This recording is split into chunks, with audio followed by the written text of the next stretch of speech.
श्रीगणेशाय नमः। ॐ भद्रं कर्णेभिः शृणुयाम देवाः,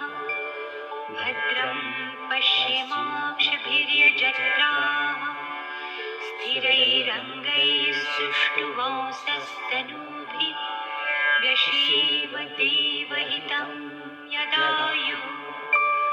ॐ स्वस्ति न इन्द्रो वृद्धश्रवाः, स्वस्ति नः पूषा विश्ववेदाः, स्वस्ति नस्तार्क्ष्यो अरिष्टनेमिः, स्वस्ति नो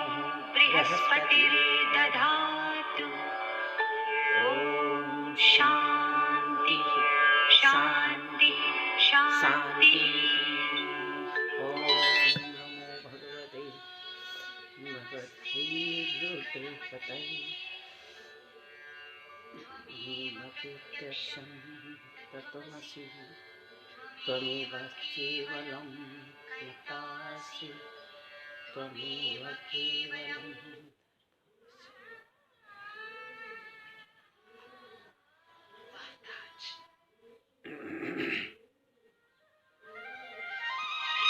ओम वक्रतुंड महाकाय सूर्यकोटि समप्रभः निर्विघ्नं कुरु मे देव मम कार्येषु सर्वदा। यत्र यत्र देवानां सर्वव्यापी महेश्वरा यो गुरुदेवानां वकाराय नमो नमः वकाराय नमो नमः। ओम सर्वमंगलमांगल्ये शिवे सर्वार्थसाधिके शरणे त्र्यंबके गौरी नारायणी नमस्ते ब्रह्मरूपे सदानंदे प्रवाहानंदे स्वरूपिणे धूर्त सिद्धि प्रदय देवी नारायणी नमस्ते नारायणी नमस्ते। ओम कात्यायनी महामाये भवानी भुवनेश्वरी संसार सागरे मग्नं ममुद्धरे कृपामयी ब्रह्मा विष्णु शिवाराध्ये प्रसिद्ध जगदम्बिके मनोविलसितं देवी वरं दे नमस्ते वरं दे नमस्ते। बालार्कायित तेजसां त्रिनयनां रक्ताम्बरोलासिनीं त्रिजगन्माता धारभूतां स्वमेव वन्दनां नरो जातं भोगं सरस्वती जातं जनाध्यातं भोगं भजति खलुमोक्षस्य लभ्यते भजति खलुमोक्षस्य। ओम चतुर्भुजा महादेवी नागयोगे पवितं महाभीमाकरालस्य सिद्धिविद्याधरैता मुण्डमालावली कृणामुक्तकेशि स्थितानां एवं ध्यायना महादेवी सर्वकामार्थ सिद्धयते सर्वकामार्थ सिद्धयते सर्वकामार्थ सिद्धयते। माँ भगवती जगदम्बा शैलसुता माँ भगवती नंदजा इष्ट देवी के स्वरूप में माँ भगवती राजराजेश्वरी आदिशक्ति माता वैष्णवी माँ भगवती ज्वालपा चिंतपूर्णी माँ नैना देवी माँ भुवनेश्वरी माँ चंद्रवदनी माँ कुंजापुरी सुरकंडासुरी राजराजेश्वरी महाकालिका काली घाट की माता माँ भगवती डाट काली मनसा देवी अनन्य स्वरूपों में प्रतिस्थापित इस जगत को अपनी ममतामयी गरिमा से ममतामयी उपस्थिति से मातृभाव का पोषण करते हुए हम सबके जीवन को शक्ति प्रदान करने वाली व दिव्य स्वरूपिणी शैलसुता माँ भगवती गंगा यमुना नर्मदे सिंधु कावेरी कालिंदी अनन्य स्वरूपों में गोदावरी सरयू रेवा इस जगत को इस सृष्टि को विभूषित करती हुई नितांत अपने ममत्व का बरदहस्त रखने वाली सर्वप्रथम उन माँ गंगा को उन पार्वती स्वरूप को उन गौरी स्वरूप को और उनके जो पुत्र है भगवान गणपति का स्मरण करते हुए इस शिवमयी प्रभात का सुमंगलमयी प्रभात का आभर्य भाव हमारे जीवन में हो, हमारा संपूर्ण जीवन मंगलमयी हो। आए उन भगवती का, उन भगवान महाकालेश्वर का काल भैरव का, नागेश्वर का, रामेश्वर का, गोपेश्वर का, स्वर जहां लग जाए वहां महादेव का बोध। देवादिदेव महादेव और आदि शक्ति माँ भगवती के समन्वय स्वरूप शिव शक्ति को, काशी विश्वनाथ जी को कोटि कोटि नमन करती हूँ, प्रणाम करती हूँ। वही गोपेश्वर है, वही रामेश्वर हैं, वही जगन्नाथ हैं, वही महाकाल है, वही महामाया है। यह भाव रखते हुए, हृदय की श्रद्धा को समर्पित करते हुए गुरुमानंद ने सरस्वती तिरुगी नारायण सदैव आप सबके सुमंगलमयी कामनाओं को लेकर भगवान बाबा केदारनाथ बद्रीनारायण के श्री चरणों में, माँ गंगा के श्री चरणों में, यमुना के श्री चरणों में यह भावना समर्पित करती है कि हम सबका जीवन सुमंगलमयी हो, हमारा जीवन सदैव सद्भाव से, सद आचरण से और सनातन से सदा परिपूर्ण हो। हे दिव्य आत्माओं, यह जो माँ भगवती की दिव्यता, माँ भगवती की भव्यता इस वसुंधरा के स्वरूप में सदैव इस देव भूमि में, इस भारत भूमि में, इस सनातन भूमि पर सदैव शक्तियों का पदार्पण अनन्य कारणों से, अनन्य लीलाओं के लिए, अनन्य कल्याणार्थ परमार्थ के लिए सदैव होता रहा है। मनुष्य किस प्रकार से परमात्मा की वंदना करे, किस प्रकार से उन परमात्मा के सिद्ध परमार्थ को प्राप्त करे, इस हेतु तो हमारी वैदिक संस्कृति में, हमारे वैदिक साहित्य में, हमारे सनातन धर्म में विस्तार से व्याख्या हमारे ऋषि मुनियों ने अनन्य पुराणों को लिखकर,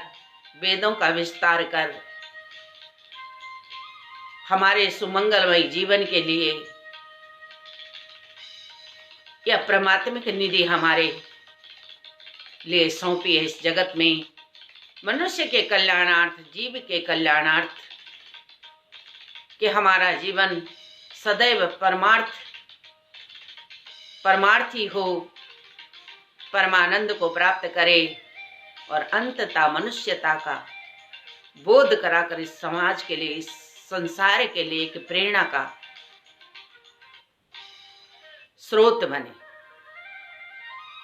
आए आजकल हम षड्कर्मों के ऊपर चर्चा कर रहे हैं कि जो हमारे वैदिक संस्कृति में, कर्मकांड में जो हम पूजा वंदना करते हैं, हम इष्ट वंदना करते, अपने कुल देवता की वंदना करते हैं, भगवान श्री गणेश का प्रथम पूजन करते हैं, या हम भैरव का करते हैं, नाग देवता का करते हैं, माँ कालिका का करते हैं, ज्वाल्पा का करते हैं, राजराजेश्वरी का करते हैं, महादेव का करते हैं,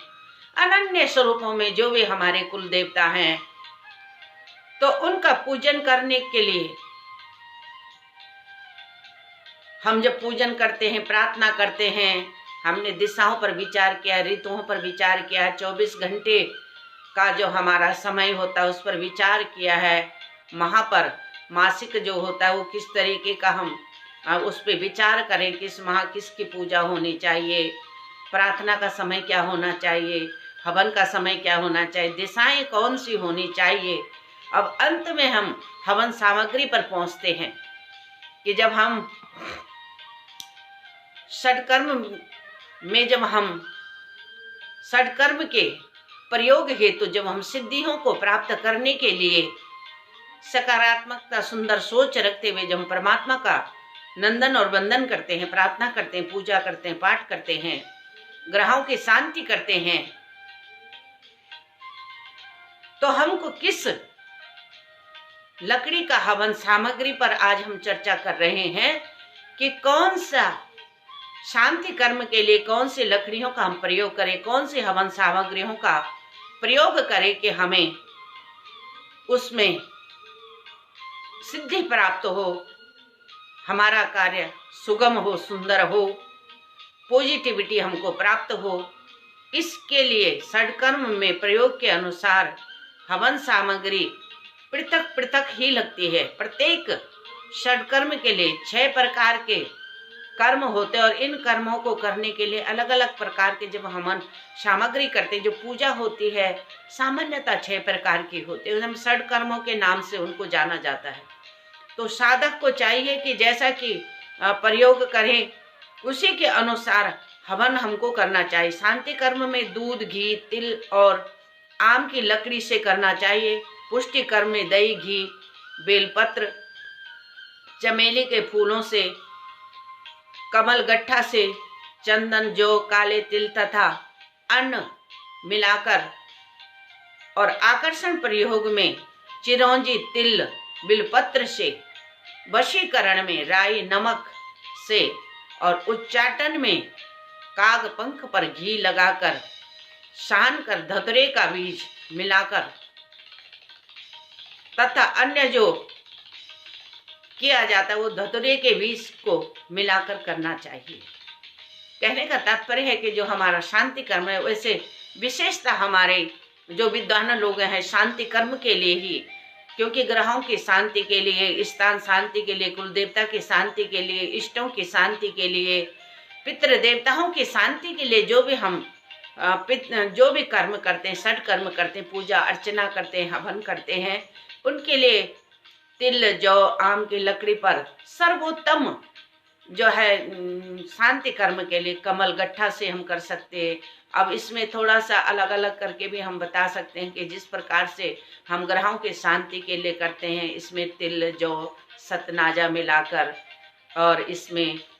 गुड़ मिलाकर, मीठा मिलाकर, शहद मिलाकर, चीनी मिलाकर, दूध, घी, दही मिलाकर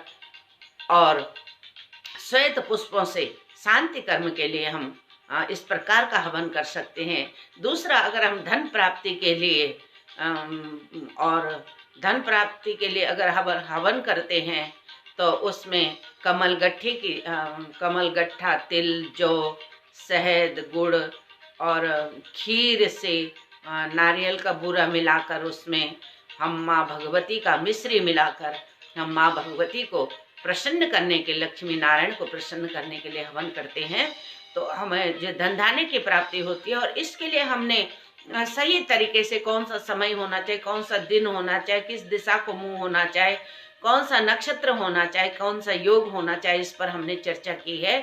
तो ये आगे चलकर हम अलग अलग एक एक हवन षट कर्म के बारे में बताएंगे और उसकी पूरी सारणी आपको बताएंगे कि उस जो हवन का होता है उसका स्वामी कौन होता है, देवता कौन होता है। तो इस पर भी हम आज चर्चा कर रहे हैं। आए षट कर्म में देवी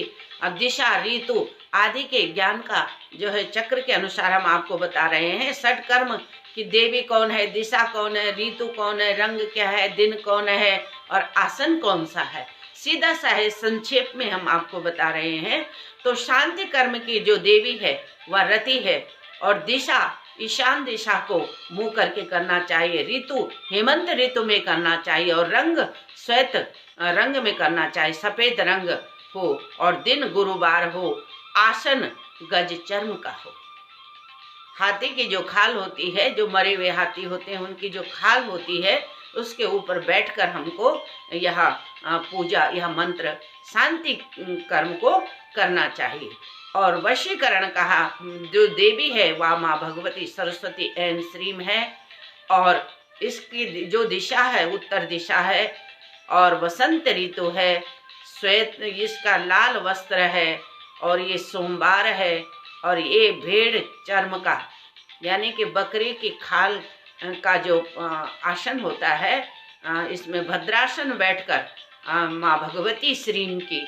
जो सिद्धि को प्राप्त करते, बहुत सारे विद्वान लोग होते माँ भगवती सरस्वती का